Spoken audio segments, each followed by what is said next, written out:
I'm Jonty Ralph Smith from the Craft of the Draft podcast here with Nathan Seppi, as always, and we've got Ash Close, the coach of the undefeated Eastern Rangers, with us. Ash, tell us about Alicia Pisano first off. Obviously, we know she's quite high profile. She's coming off the ACL injury that kept her out of action for an extended period, but since she's come back in, she's looked really good and doesn't look like she's really missed a beat. Yeah, guys, thanks for having me as well. Liz has been pretty impressive. She came into I came into the program and heard a fair bit about her and knew she was coming off an ACL. Sort of blew me away that the work she was doing as a 17-year-old, and she was so clear on what she had to do to get back and play footy. So I'm not really surprised to see her getting some output on the footy field so quickly, because she just put in a body of work before in pre-season, and she's just willingness to get better is outstanding to see. Jess Vukic, one who probably impacts per possession, is quite noticeable in terms of her ability to sort of mark overhead and then use it really well, and the versatility has sort of come through when I've watched her. Tell me a bit about her and what's pleased you about her game in the first month or so. Yeah, Jess is the ultimate competitor. Yep. She's to have in your team. I'm glad I'm not coaching against her, because she just wants to hit bodies, and she loves that side of the game. So she does have great impact when she goes in the ruck, and she's not scared to jump at a ball when she goes forward as well. And she's just sort of that classic forward ruck type player that can be really, really valuable in any team. So she's going really well, and we're sort of going to try train her to play a little bit more forward over the next few weeks, so she can really work on her forward craft. But she's going really well. Ava Campbell's obviously your leader and your captain, and if you go down to an Eastern Rangers match, I think it's pretty evident that she is the leader down there with how much energy she provides on the field as well as off it. Tell us about what the next step is for her. She's obviously one that plays behind the ball, that sort of intercepting role, and seems to have played it well so far. Yeah, Ava's obviously, it's good feedback for Ava to hear that you notice her when she's out on the field. Terrific leader, and we value her very much at the club. We're still working on that halfback sort of maybe second layer of defense role, and Ava, Ava's doing it really well. But I think just valuing every little possession, every time you touch the ball, being super clean, will make her stand out and even more draftable than she already is. We've still got a little bit of growth in that role down the back line, but I wouldn't be surprised if one day she lines up in the forward line and surprises a few. Okay, interesting. And Molly Patterson and Laura Stone, probably a couple of other names that draft followers would be familiar with, obviously in that Vic Metro sort of calibre. Tell us a bit more about where the growth area is for them to take their games to the next level. Yeah, I'll start off with Molly. Molly had a bit of an interrupted pre-season, a bit of shin soreness or overuse. So she sort of was playing a bit of catch-up in the pre-season, pretty much missed most of it, to be honest. But it was no fault of her own, to be clear. She just couldn't quite get up and going. And then now she's sort of starting to work. It's almost like she's left that rehab phase and is now into playing football. And sort of the first game at Tassie, her transition was back, which was really good to see. And we're working on a few fundamental things with Molly. But we just want to see her be the first to leave every contest and the first at the next one, and stoppages as well. Yeah, and Laura. Yeah, Laura. She's, as I understand, she was a halfback, and I sort of got down to the training and saw some of her physical attributes in terms of her agility and speed. And I thought, I think that might be an on-baller. So I've chucked her on ball, and I think she's loving it. She's doing really well. So I don't know. I don't know the exact numbers, but it felt like she would have had 10 clearances on the weekend. And she's just such a great decision maker in tight situations. She just has the basics and the fundamentals really, really well. We just keep challenging her on her transition and just outnumbering at every contest, because she does have that ability sometimes.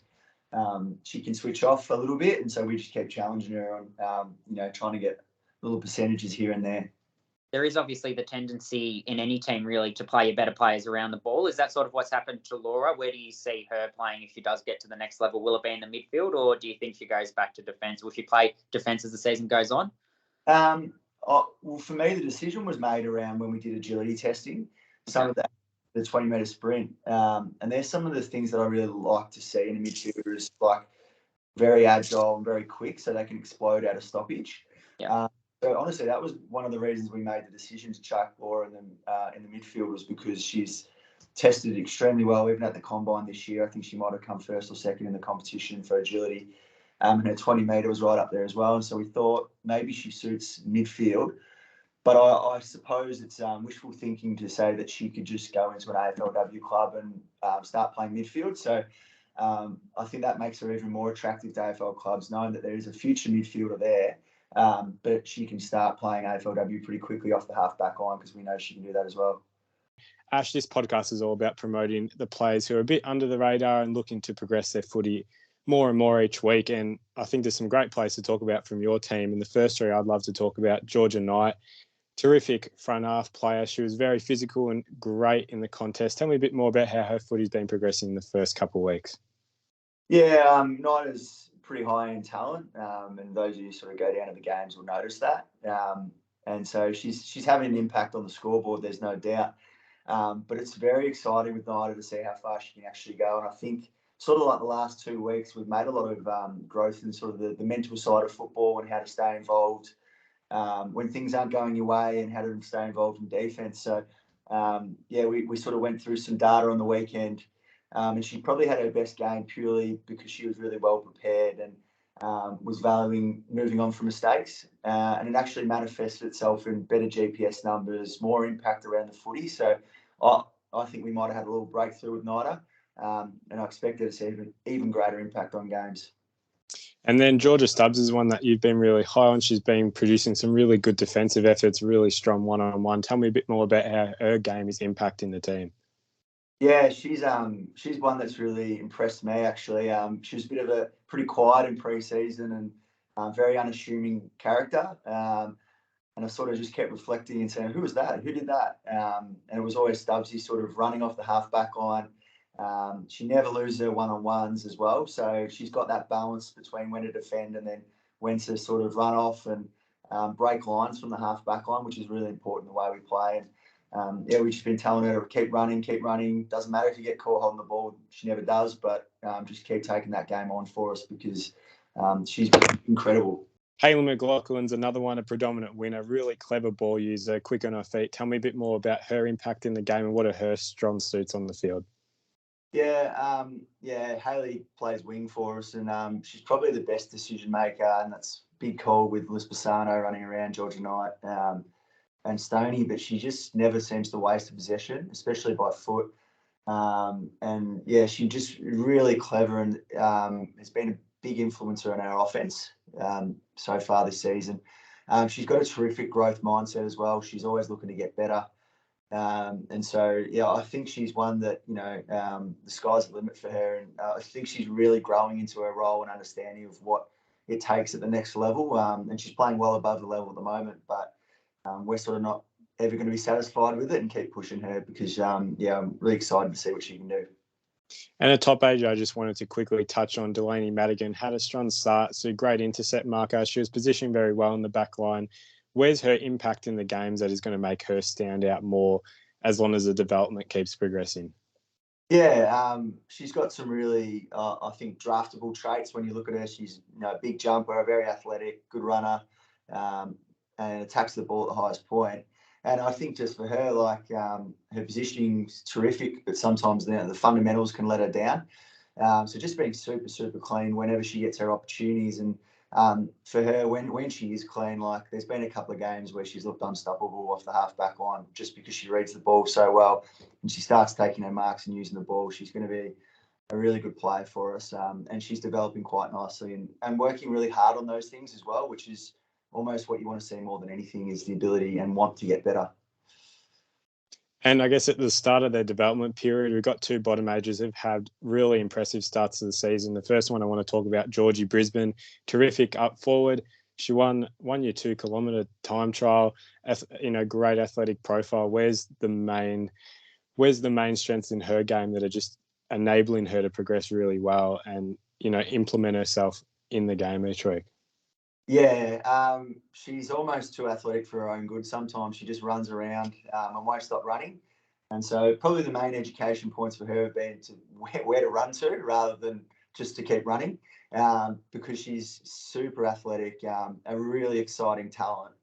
And we've just sort of had to pull her back and say, you're running too much. Like, we're not going to be able to use you if you run to these spots. So, but yeah, I think her work rate, and I was watching some vision today, she's just getting up the ground and then getting in behind her opponents. And I think she's been really unlucky not to kick more goals for us, to be honest, because she always just seems half a metre away, or we just seem to miss her. So I think there's a big breakout game just around the corner for her. And then Grace Bubba is the last one I'd love to talk about. Another really athletic player on the half back line, and just great with her 1%ers. Is that something that's really impactful in her game that really impacts the team and their performance on the day? Yeah, 100%. We always make it. We always show those 1%ers because it's Grace leading the way, and we really value that at Eastern. So often there's sort of a Grace Bubba highlight every week where she's chasing someone down or laying a smother or a block for someone else. And yeah, it's a great attribute to have as a bottom ager, I think, because just shows that you've got fight and willingness to never give in, which is pretty exciting to coach as well. And obviously she can do, every now and then she does step someone and all that stuff. And we love seeing that part of her game as well. But definitely the fight that she shows, and she never wants to get beaten, is a pretty exciting trait for her to have. And if I could also ask about Isla Baldwin, I think it was down at the Dandenong game where it looked like she was about to tear it apart, and then obviously the injury has sort of halted her. But what is it that excites you about her? Because her start to the season certainly looked like she's one who could have pushed up quickly. Yeah, it was really disappointing. She was sort of the heart and soul of our midfield, and it would be nice to sort of get Isla getting that first possession and giving it out to Stoney and Stoney running. But unfortunately, that's not the case now. But yeah, it's really disappointing. She was looking like she was going to have 30, 35 in that first game before she did her shoulder. And she's just worked so hard, and her family just can't believe how dedicated she is. They can't even get her eating ice cream at the moment because she just wants to focus everything on footy, and she's doing absolutely everything right. And it's sort of, it is heartbreaking to see someone go down and have to have a shoulder reco. You never want to see that, but I've made it really clear to her that there's some things that she can work on in this time, and this is a great opportunity for her to make her way back into the side, but also tidy up some of her deficiencies, which, I think she's a really exciting prospect, and, I'll be singing from the treetops to AFL clubs about her because she's an absolute ripper. What sort of things can she use this time to be doing? What are those sort of things off field or otherwise that you're speaking with her about? Yeah, so, she had a surgery last night, so we're trying to get her to rest and recover.